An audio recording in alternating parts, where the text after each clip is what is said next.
Vanoggend toe ek bietjie rustig is en op my eie is, ek is vroeg in die oggend wakker, toe luister ek na 'n orkes. En dis amazing op die regte tyd. Ja, 'n orkes kan 'n mens net hoendervleis gee. As dit 'n groep mense is wat regtig weet van musiek maak, dan dit is net amazing om 'n kind so bymekaar te kry om so musiek te maak. Ek onthou as 'n klein dogtertjie op 'n tyd as iemand my wou vra wat wil ek word, dan het ek gesê ek wil 'n dirigent word.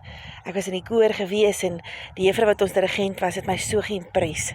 Sy het presies geweet wanneer moet die soprane sing en wanneer die alte en die deskante. Dit was net amazing as sy alles bymekaar kry.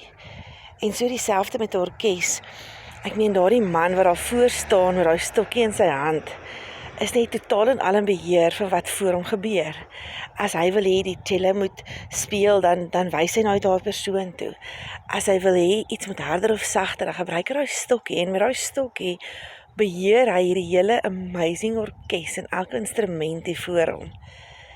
En as hy nie gelukkig is nie, dan wys hy oë, of as hy wil hê moet sagter of harder, hy's in beheer daarvan. En elke een wat in daai orkes sit, se oë is stip op die dirigent. Ek onthou met skooroksaam, as jy nie vir die dirigent kyk nie, dan is daar moeilikheid, jy kyk heeltyd vir die dirigent. En vanoggend toe gaan lees ek sommer 'n skrif in Psalm 32 vers 8, waar die Here sê ons moet stip na hom toe kyk, want hy wil ons leer, hy wil ons onderrig. En dit is my so mooi prentjie, soos wat daai mense in die orkes stip kyk na hulle dirigent. Wil die Here hê ons moet stip na hom kyk, ons moet kyk na sy stokkie en kyk wat wil hy hê moet ons doen. Natuurlik, elkeen wat in daai orkes is, ken hulle bladmusiek. Ek meen, dit is die eerste ding, jy kan nie jou musiek nie ken en daar kom sit en in hierdie orkes wil speel nie. En so het ek en jy ook die verantwoordelikheid om ons bladmusiek te ken. Ons het nodig om die Bybel op te tel en die Bybel te lees en te leer en te bestudeer.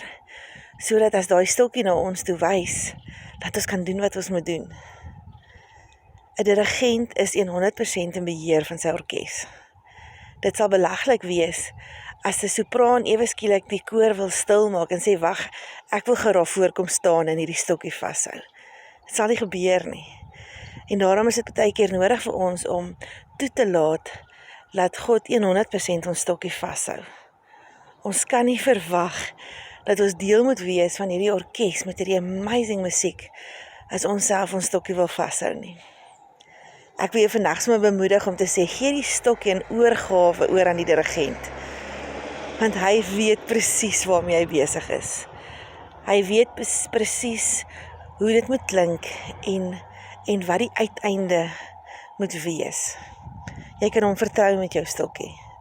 En dan, in die tyd wat ons musiek maak, hou jou oë stip op die dirigent.